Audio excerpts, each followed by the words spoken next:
Good morning. Welcome to Morning Rush. I'm Holly Furfer in Atlanta with a look at the headlines this hour. In Washington, day 2 of the latest government shutdown. No resolution is expected today due to the Jewish holiday. However, both sides continue to point the finger of blame at each other while the ripple effects of the shutdown begin. Scripps News Deputy Political Director Joe St. George joins us now live from Capitol Hill. And Joe, no resolution, but you say you see a glimmer of hope, and we like your positivity. So what do you see for us?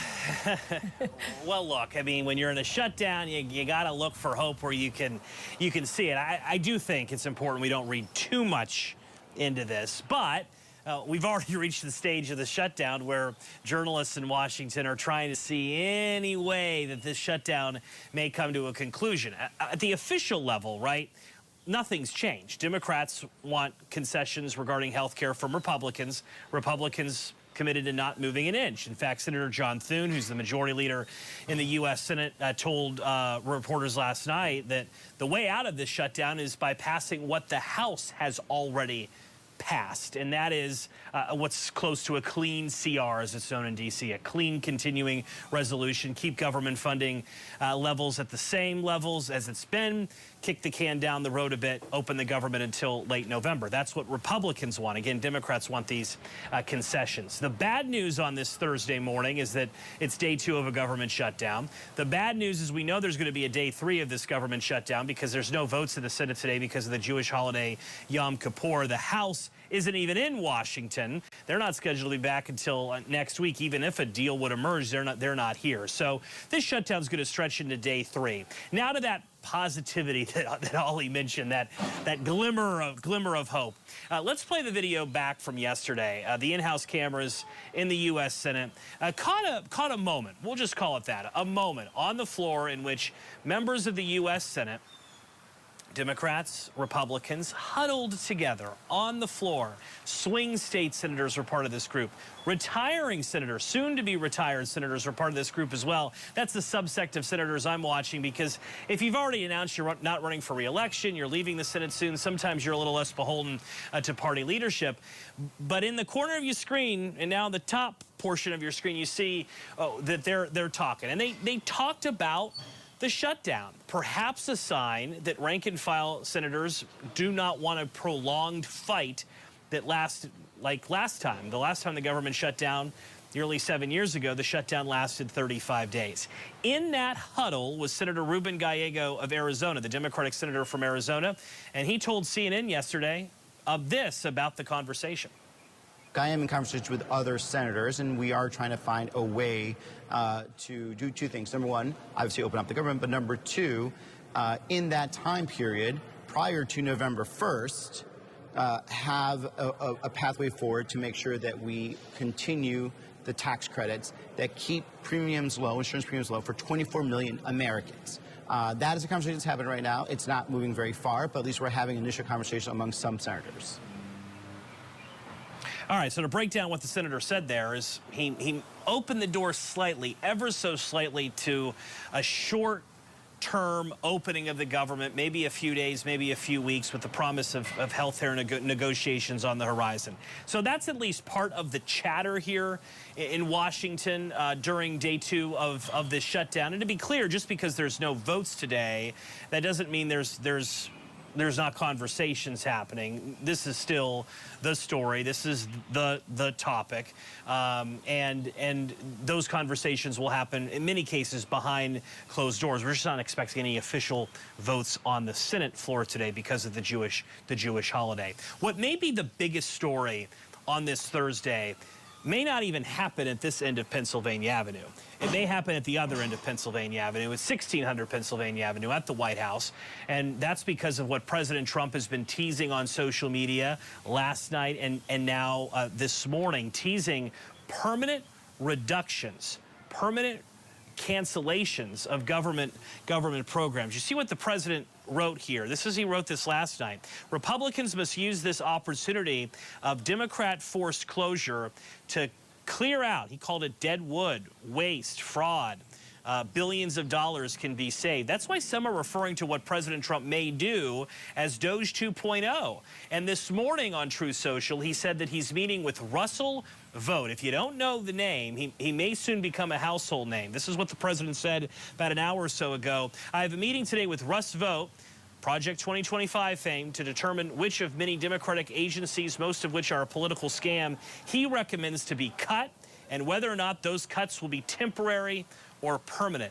This could be the biggest part of this story in the hours to come, is if President Trump all of a sudden sends out a list of government programs and agencies and impacted federal workers that may lose their job as a direct result of this shutdown. Remember, furloughs of federal workers, we're used to that during shutdowns. We're used to the debate over back pay, and now back pay is guaranteed based on a 2019 federal law for federal workers. The furloughed part we're used to. What's unprecedented would be what President Trump is at least threatening to do, and that is a reduction of certain agencies and departments in the midst of this shutdown. And Russell Vought, the Director of Office and Management and Budget, he's the man who knows the numbers. He's the man who knows where the departments and agencies are that the president may be inclined to cut, and that's why all eyes will be on Mr. Vought, as well as the President of the United States, to determine which exactly is going to be cut or not. Holly, the math matters here on day 2 of this government shutdown. We have to remember the math, the math, the math. Just like on election days, we have to remember 270 electoral college votes. We have to remember 60 votes are needed in the Senate to reopen the government. Republicans have 55 of them right now. 3 Democrats have crossed the aisle already to join them to reopen the government. So they need to find 5 more Senate Democrats to do so. As of now, they don't have them.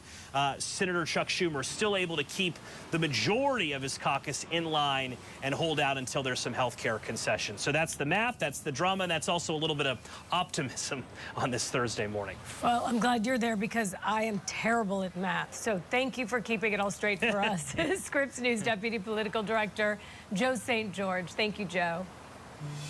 And right now, House leadership is holding their weekly news conference. Plenty to talk about, obviously, with the latest shutdown. So let's listen to their remarks. Well, welcome, everybody, to day 2 of the Democrat shutdown. Let's make absolutely clear what's happening here. Real pain is being inflicted upon the American people because 44 Democrats in the Senate have voted for the 3rd time to reject the completely nonpartisan, completely clean, very simple 24-page continuing resolution that we passed in the House here 2 weeks ago. Now, why did we do that? For a refresher for everyone. We have been working very hard, this leadership team, to get Congress working again. Congress has not done the appropriations process appropriately for many years now. And so we have forced the muscle memory back. Our appropriators have done a great job in bipartisan fashion, by the way. And they've worked very hard and passed 12 separate appropriations bills through the committee as is supposed to be done. We passed 3 of those off the House floor. The Senate did its work. For the first time in years, the Senate passed 3 appropriations bills off the floor. Those bills don't match up exactly. So the way the system works, everybody remembers from civics, is that when the 2 chambers have bills that don't align perfectly, you put together a conference committee. That's been done. All of that work's been done very deliberately, very carefully, and as good stewards of taxpayer resources. The problem is we ran out of time because the end of the fiscal year is September 30th. So we did the logical, simple, good faith thing. Instead of loading up a continuing resolution to keep the lights on, to keep the government open so this process can continue, instead of loading it up with poison pills or gimmicks or tricks, we sent over a very simple continuing resolution that every single Democrat in the Senate has voted for in the past, just to keep the government open for the people, so that we could get to November 21st, 7 weeks, to allow more time for this process to play out. That is what happened. Now, the Democrats did something they've never done before. Chuck Schumer has led them all to vote against it. Everybody's been discussing this for the last few days. Why in the world would Chuck Schumer do a 180-degree turn? Because he said passionately, as recently as March of this year, on the same instrument, the same ZR, that it would be reckless and irresponsible and dangerous to close down the federal government. Why did Chuck Schumer change his tune? Everybody knows that now. He's trying to avoid a challenge from his left flank in his next Senate re-election campaign. And he wants to avoid the scrutiny that he received for doing the right thing back in March, because the far left and the base really went crazy on poor Chuck Schumer. And so he changed his tune. And now they're trying to pretend it's about something completely different. They have made a decision that they would rather give taxpayer-funded benefits to illegal aliens than to keep the doors open for the American people, to keep vital services, veteran services, health care and nutrition for women, infants, and children.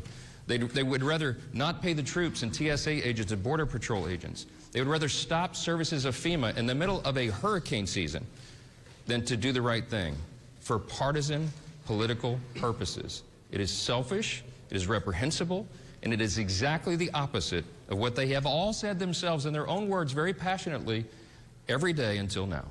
We've been playing the greatest hits loop here on a video right outside the Speaker's office for days. You've all seen it. Make them answer for that. Don't ask the Republicans what we should be doing or what we should be negotiating. I don't have anything to negotiate. I sent them in good faith exactly what they had voted for before. We did not put any Republican provisions in that, and we tried to make this very simple, in good faith, so the appropriations process of the people can continue. Now, there's been a lot of talk about, they say that we're making this up, this illegal aliens receiving taxpayer benefits. It's a talking point, they said. I want to remind you of a couple of key facts. Everybody can remember, I think, back to 2020. In the presidential debate for all the candidates on the Democrat side, you might remember famously they were asked the question, raise your hand, they said on the stage, if you believe that illegal aliens should receive health care paid for by American taxpayers. Every single one of them raised their hand, to great applause in the audience from the Democrats who were there. Those hands included Joe Biden and Kamala Harris. Now, what did they do? Did they follow through on that promise? Yeah. They absolutely did.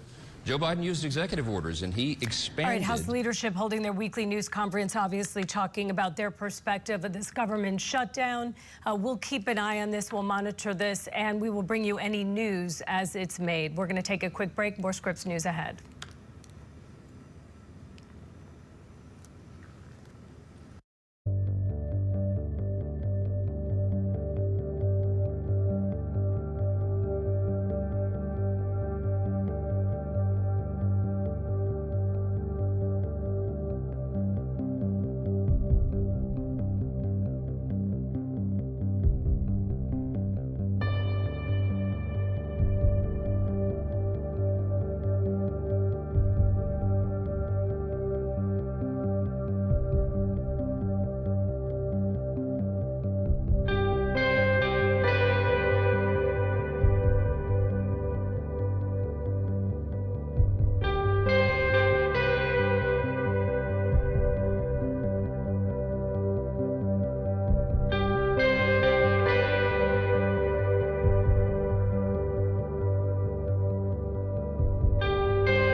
News, part of the Scripps News Group. Extremely hectic morning. A lot of trucks lined up at the bridge. When that happens, it is shocking. Bumper-to-bumper traffic for all commercial vehicles trying to cross into Canada. This was the scene in Buffalo. Cars backed up from the Peace Bridge exit well beyond the Skyway, causing many traffic problems. And more of the same in Niagara County, with semi-trucks parked on the 190 waiting to cross the Lewiston-Queenston Bridge. And have you ever seen it this backed up? No, nothing to this extent without a reason. The Buffalo and Fort Erie Public Bridge Authority telling me these major delays all stemming from a, quote, computer outage for cargo systems. It's more being perplexed. When you look at the level of technology that we have, in the world these days, to see a system as simple as this break down. We got to find out why this happened. Was this a cybersecurity issue? Was this just antiquated infrastructure? Many commutes to work delayed by traffic. Commercially, Robert Rich with Roar Logistics, an intermediary for shipping, tells me these delays will cost thousands. Once you start getting into 4 hours, 5 hours, tens of thousands of dollars, in lost productivity.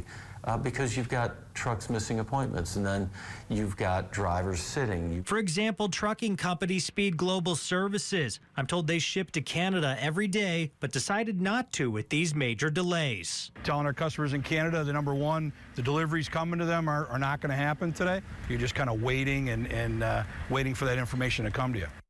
Derek Hyde, Scripps News Group.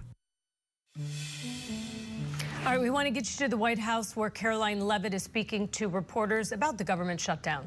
The Vice President, the entire team here will continue to work and talk to members on the Hill to try and come to a resolution, to try to encourage Democrats to muster up the courage to do the right thing. And we believe there will be a vote taking place tomorrow, and we hope that vote will lead to the government reopening. That's what the President wants to see, and that's what we're working on today. John. Yesterday, the Vice President Henry by your side expressed this optimism that he thinks this shutdown is going to be a short shutdown. Do you share that optimism? Does the president share that optimism? I do. I think that's our hope, and that's our expectation. We know, Democrats know, they are doing the wrong thing by shutting the government down. You can see it when they're answering questions. You can hear it in their voice. There is zero good reason for them to vote to shut the government down right now. They are doing it for political reasons. They are doing it because they want to give taxpayer-funded health care benefits to illegal aliens, which is something the American people resoundingly rejected ahead of the election last year. That's why they reelected President Trump in a large part. And so Democrats know what the right thing to do is, and it's to reopen the government. Caroline.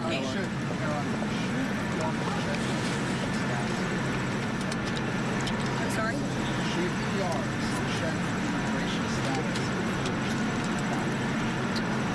That's probably not a question for me to answer. I think that's a question for healthcare professionals and legal experts to answer. Get her. Her hand is in the way.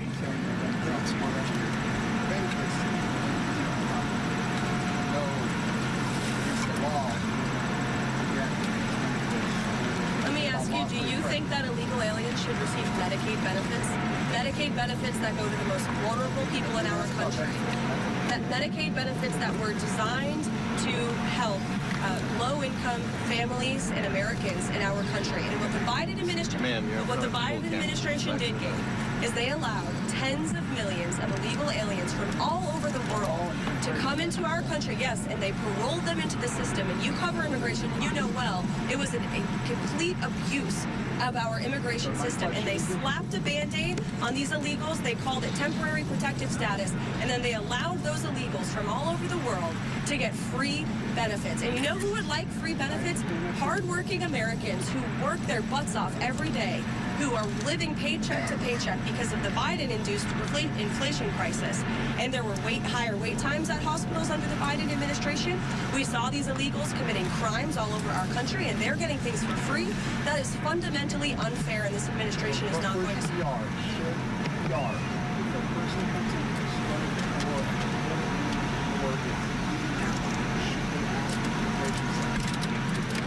Gabe, I don't speak for emergency rooms across the country. I speak for the President of the United States, and that's what he believes on this policy. there is this one provision in the Democratic proposal that the White House When you raise your arm, I can see it. What's the stopping Step to your left if you can. over other provisions where there may be some? We haven't wanted to negotiate. We just want to keep the government open. That's been the Republican and the Trump White House position since the very beginning. We wanted to pass a clean continuing resolution, we still do, to keep the government open, and then we can negotiate on all of these policy matters. It's the Democrats who injected partisan politics into keeping the government in the business of the American people But open. Republicans do this when they're in the minority too. They see an opportunity to gain some leverage and have a negotiation. Why is it okay for Republicans to do it now? Democrats have voted for the clean continuing resolution that Republicans introduced 13 times in the past. 13 times. They voted for it as recently as March. And now all of a sudden they are shutting the government down and they are holding our country hostage over a partisan political matter that the vast majority of the country disagrees with. And they know it's so unpopular that they're now running away from it. I saw some senators on television this morning saying, we don't want to give health care benefits to illegal aliens. Yes, you do. Roll the tape. You can see time and time again, Democrats have supported that. They've voted for it, and they did it under Joe Biden. And we stopped it. The president stopped it with the passage of the One Big Beautiful Bill. And now they want to undo the president's very popular policy to ensure that taxpayer-funded health care benefits only go to tax-paying, law-abiding American citizens. Thank you.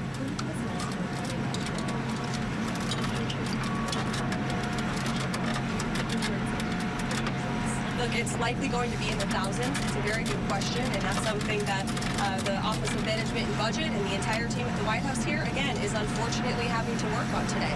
These discussions and these conversations, these meetings would not be happening. All right, White House Press Secretary Caroline Leavitt speaking at the White House there, explaining the Trump administration's view of this government shutdown, which is in day 2. We will monitor her press conference there with reporters, but we're going to take a quick break. Back in a moment.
Farmers here in central Utah nervous about cases confirmed of the bird flu. Hello, I'm Fox 13 News anchor Amy Nay in Moroni talking to a local grower about the problems he says there are right now in the industry. They're going to have to decide the fact that we're probably going to have to vaccinate for it and stop trying to destroy it. It's not working. And move forward from there. Troy Prestwich is a longtime contract turkey grower. In fact, for nearly half a century, he's run Double 77 Land and Livestock here in central Utah. High path AI isn't a brand new thing. High path AI has been around for, probably, 45 years. Highly pathogenic avian flu, something that recently caused central Utah turkey farmers to cull 35,000 birds, according to state agriculture officials. We unfortunately have to depopulate them to prevent the spread of disease. There's a lot of commercial poultry operations in that area. Utah State veterinarian Dr. Amanda Price says they've had to put down over 4 million birds in the state since 2022. The fourth year in a row it's been found in local turkey farms. 2 years ago we had it, and we lost 4 barns, almost 22,000 tom turkeys. Something Troy says hit him hard. Probably made me sicker to my stomach than anything I've ever been through. I mean, farming and ranching, you always deal with, things that just don't work out, or, things die, and that's part of it. But boy, when they do that was like, oh man. Annually producing about 3.5 million pounds of turkey, plus raising cattle and growing hay. Troy says even though the government tries to subsidize farmers when this happens, it's always devastating to your operation. I don't think there's a grower out there that would rather have government compensation over their turkeys or their chickens or their ducks going to market. Not a one. And Troy tells me if you're looking for a turkey for your Thanksgiving table this year, you should try looking early. He says there will likely be supply issues.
Good morning. Welcome to Morning Rush. I'm Holly Furfer in Atlanta with a look at the headlines this hour. Day 2 of the latest government shutdown. We will get to that story quickly, but several boats, one flying a Palestinian flag, arrived earlier today at Ashdod port in Israel, a day after being intercepted by the Israeli Navy in the Mediterranean Sea. The flotilla of nearly 50 boats were carrying hundreds of activists trying to break Israel's blockade of Gaza with symbolic humanitarian aid. Climate activist Greta Thunberg and other prominent figures were detained earlier by military members. Several boats continued sailing and appeared to reach Gaza's territorial waters. Pope Leo XIV has weighed in on an abortion dispute involving the U.S. Catholic Church. The Chicago-born Pope questioned what it means to be pro-life when discussing a controversial award for Senator Dick Durbin. Leo said people who oppose abortion but support the death penalty or inhumane treatment of immigrants are not truly pro-life. The White House disputed the Pope's immigration comments. 2 Delta regional jets collided on the runway at LaGuardia Airport, leaving dozens of travelers stranded on Wednesday. Flight 5155 was preparing to depart for Roanoke when the wing hit a cockpit window of another plane. One person was hospitalized with a knee injury. 85 passengers were on board the 2 planes operated by Endeavor Air. And baseball's wild card playoffs underway, and the Los Angeles Dodgers are the first team to advance to the divisional round after sweeping the Cincinnati Reds last night 2-0. LA now faces Philadelphia in the next round. The other 3 series all have deciding Game 3s in their series today. Tigers at the Guardians, Padres at the Cubs, and Red Sox at Yankees.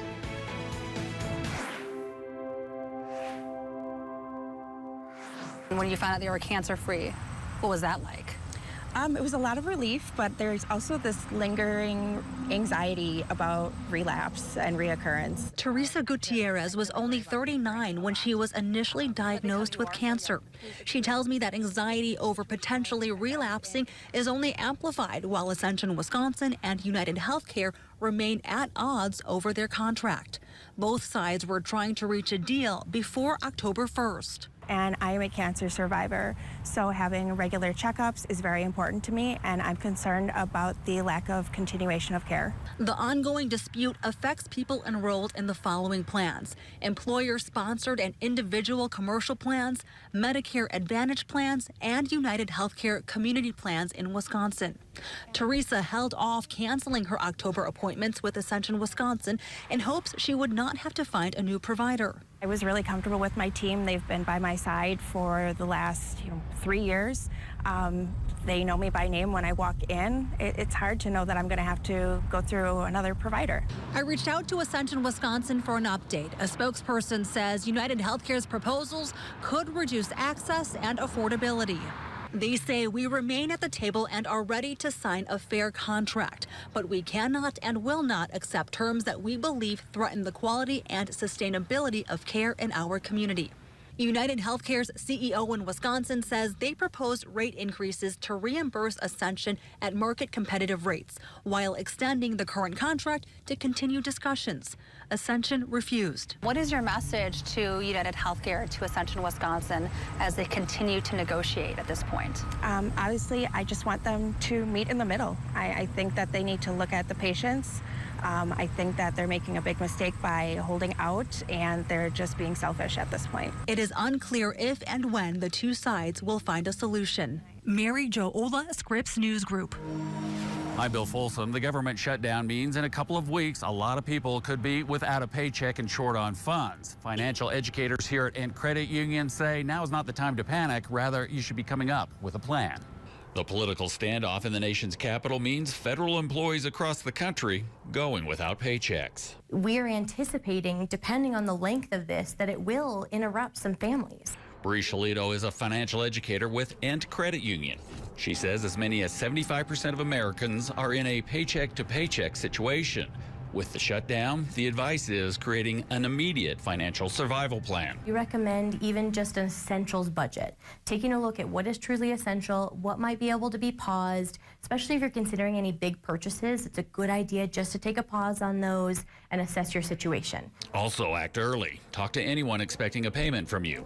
But if you call ahead, they could typically defer those payments, skip a payment. There's a lot more options if you get ahead of it. That's not just on loans. That could even be on things like utilities, any bills that you might have. Do it well before money is due. Past due can limit relief options and lead to penalty fees. And be cautious with credit cards. High interest rates can put you in the hole. Ask your financial institution for ideas on short-term, low-interest options. To make sure that this stays semi-debt-free and as affordable as possible as we come out of it. Here at Ent, they have free services where you can meet with an educator or an advisor to help you navigate your money situation. Many other financial institutions offer something similar. All right, let's talk about this more with Kevin Hassett. He's the director of the National Economic Council and joins us now from the White House. Thank you so much, sir, for being here this morning. Thank you, Holly. Good to be here. So today, Treasury Secretary Scott Bessent said that this shutdown will affect the GDP. Do you hold that same view? And just how damaging will the government shutdown be to the overall economy? I mean, we were on a 4% track. Do you think that'll be affected? Right. Well, you know, there's nobody who knows the economic numbers better than Secretary Bessent, and he was referring to a large body of research that suggests that when there's a government shutdown, that it knocks about 0.1% off of our GDP growth for every week that there's a shutdown. Now, as you know, that Republicans really don't want there to be a shutdown. We've already passed a bill so that there be a clean continuing resolution, and the Democrats have decided to play chicken with the American people and the American economy by having a shutdown. We hope it ends soon, but if it doesn't, the economic consequences could be significant. President Trump is now threatening layoffs as a result of the shutdown, not just furloughs, which is really unprecedented. So are you concerned then about the long-term toll this will take on the economy with so many more people potentially out of work, especially after a recent weaker than expected job reports? Right. Well, what again has happened is that the cabinet secretaries have received instructions that if Congress doesn't give them the money that they need to run their agencies, that they should put like all options on the table in order to make sure that the job that they've got, which is to keep their agencies going to serve the American people, is done as well as they could do it, given that the money is being held back, that they don't have authorization to spend more money. And so one of the things that's always forever and ever been on the table is that you could either have a temporary layoff or a permanent one. And President Trump, from the beginning, has decided and pushed hard for the cabinet secretaries that government is too large and that the government can be made smaller. Now, that's something that's been going on throughout the year, and the Democrats, if they continue to shut things down, could actually make that process accelerate. Are you concerned about long-term effects, though, of so many people losing their jobs? Well, the cabinet secretaries are going to decide what people they need and what people they can do without, and they're going to do that on a case-by-case basis. But so far, you know, we've had, as you mentioned, almost 4% GDP growth at a time where, through increased government efficiency, the federal government workers have lost about 250,000 jobs this year, and that hasn't had a noticeable effect on the U.S. economy because federal government workers, in part, are very talented people with work experience that's very useful in the private sector. And so we found that the people who have moved on from government employment have very often found other employment, which is why we still had really, really strong GDP growth, even with almost 250,000 layoffs for government workers. And President Trump has already now canceled billions of dollars in infrastructure funding as a result for the so-called blue states, and is threatening to take away funding to states that voted for Kamala Harris in 2024. So do you think this is a wise economic decision? And what will the long-term financial effects be for the stability of the overall economy? Right. Well, I think that what's going on right now is that we are very adamant that the Democrats give us the votes so that they can open up the government, let the government function, and if they don't do that, then the president's going to use what leverage he can to try to induce them to change their minds. And so right now, we've passed a bill to open the government in the House. We've put a bill to open the government in the Senate. We've got, some whisperings from moderate Democrats that they might come over and vote for a bill that opens the government soon.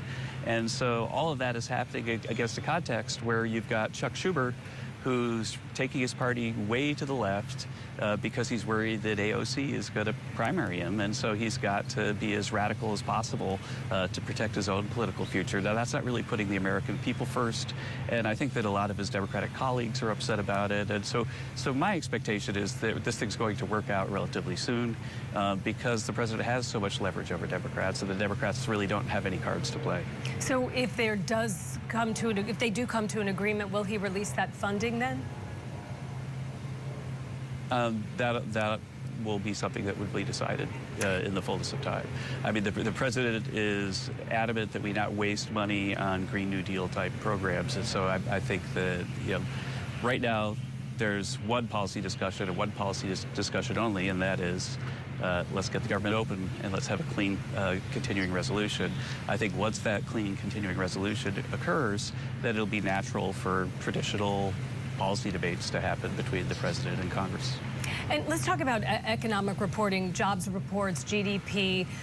Is there concern that if they're delayed, that will have an adverse long-term effect on the economy as people, businesses, investors try to plan for the future if this goes on much longer and they frankly don't know what to do in so much uncertainty? Right. Well, it's certainly not an acceptable thing if the government is shut down for a really, really long time because, as you mentioned, we then sort of lose visibility on what's going on with the economy already. We expect that we're not going to get the jobs report on this Friday because of the shutdown. And so I don't expect that there would be long-term effects from a temporary shutdown, but it is really, really important that we get the data out, that we work to make the data better and more reliable as well. And this fight is over, for the Democrats, is over health care. An analysis of the impending ACA subsidy extension predict significant increases for consumers' health care premiums if Congress doesn't act. So how might that impact the broader U.S. economy? Right. Well, again, for the continuing resolution, the position of the White House is that we'll talk about the Obamacare premiums later. That's a policy discussion that we should have, but not while we're playing a game of chicken with the American economy. And I would remind that the expanded premiums or expanded subsidies for Obamacare were passed by Democrats and scheduled to expire this year because Democrats themselves said that, well, it's a COVID emergency that makes us want to do that, and the COVID emergency is over. And so the policy that we've inherited is 100% a Democratic policy. Now, should they want to continue it, then, of course, people will talk to them about it if they open up the government. And you have said that while you don't agree with the Democrats' position right now, this does serve democracy for the minority party to have some leverage now and then. So do you think that this congressional fight is actually good for our country if it leads to constructive discourse? No, I don't think that. I think that the Democrats have played this very, very, very poorly. The way that they could have played it is that they could have come to bat with moderate bipartisan proposals and said, let's give us this or give us that, and then we'll give you the continuing resolution down the road. But really what they've done is they've opposed every single thing the president's done. Almost no votes for anything, almost no votes for cabinet nominees and even lesser nominees. And so they're in full-on resistance mode, and that's not serving them well. And I think that's obvious. You can see the situation we're in where they have almost no leverage and they're shutting down the economy and costing people their jobs for no good reason. Kevin Hassett, Director of the National Economic Council, thank you for joining us today, and please do come back to us here on Scripps News. Of course.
Vehicles flowed steadily into the park on the first day of the shutdown, but visitors did not have to pay to enter, though there was a QR code for those who needed a pass.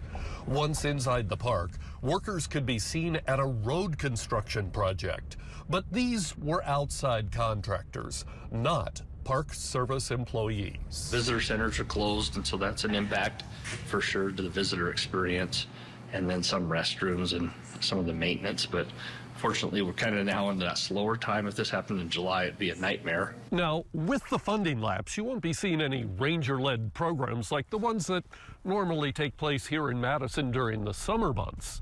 But other facilities are open. For instance, this trail behind me here leads back to the Madison campground, and that does remain open. In fact, people I spoke with here in Madison and in other parts of the park tell me they're having a hard time telling if there really is any difference from before the funding lapse. So on behalf of the concessionaires and the public, like West Yellowstone and the other gateway entrances, they've been really good about keeping things open for us. This memo, sent to Park Service managers late yesterday, explains how the parks are to operate during the funding lapse. Roads, lookouts, and trails are to remain open, though backcountry camping in Yellowstone is closed.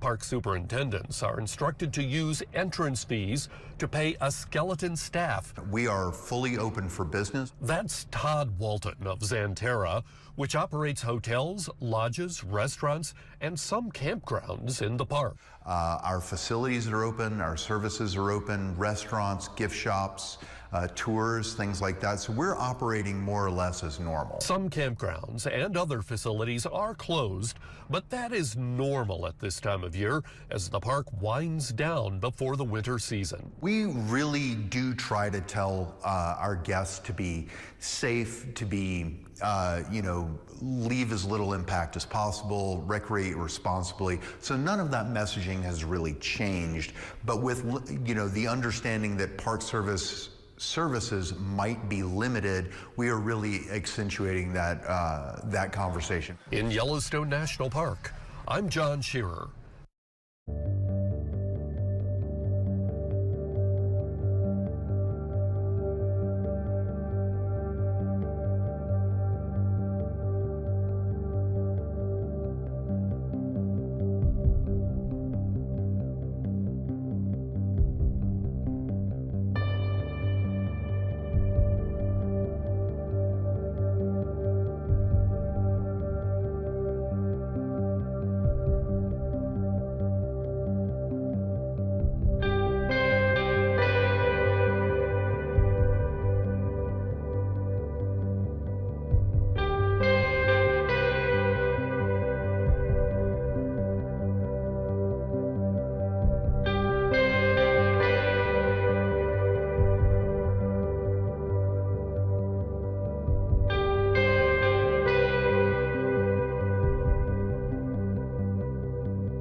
At just 16 years old, Canyon Del Oro Jr. Alexei Kotov is juggling school, competitive gymnastics, and community service. It's not too difficult once you get very used to it.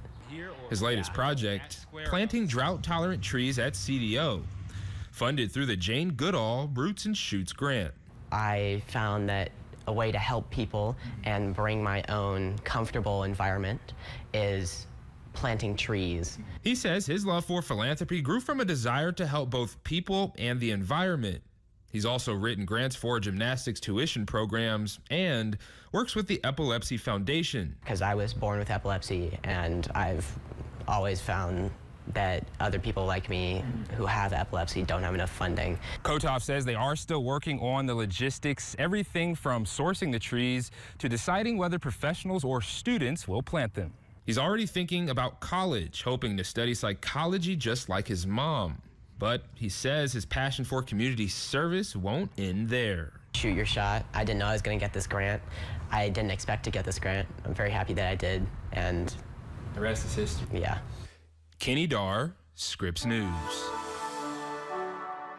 She was a huge inspiration scientifically, but she was also a really great public advocate and public spokesperson for science. Dr. Tim Riley is curator at the USU Eastern Prehistoric Museum, where he says all areas of science have benefited as Dr. Jane Goodall's work opened channels even in the fields of archaeology and paleontology. It can be a challenge to really take highly technical data and make it publicly accessible, and she was an expert at that, along with all the other things she was so good at. Talking to me Wednesday ahead of an archaeology class he teaches to college students all across the state, the makeup of which he says has dramatically changed thanks in part to her influence. It was a male-dominated field, and now it's roughly equitable, about half and half, men and women, as far as professional primatologists, mostly in university or zoo or other settings like that.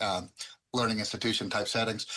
So I think that's going to be part of her legacy, is helping make primatology and science as a career path for young women. She has inspired many of the scientists who work here. Last year, the Natural History Museum of Utah hosted an exhibit on Dr. Goodall. It was called Becoming Jane, and it really highlighted Dr. Goodall's journey from being a young child who fell in love with the family dog and would hide out in the chicken coop to observe animals, to becoming the advocate that she became, encouraging young people around the world to advocate for their planet and the rights of animals. As a part of their special exhibition, the museum asked Utah's 6th, 7th, and 8th graders to write an essay, and the winner got to meet her in person. We flew this young lady out to meet Dr. Goodall, and she was just like truly a lovely person, and she was so excited to be engaging with young people about their future, and she was very touched by this young lady's choosing an issue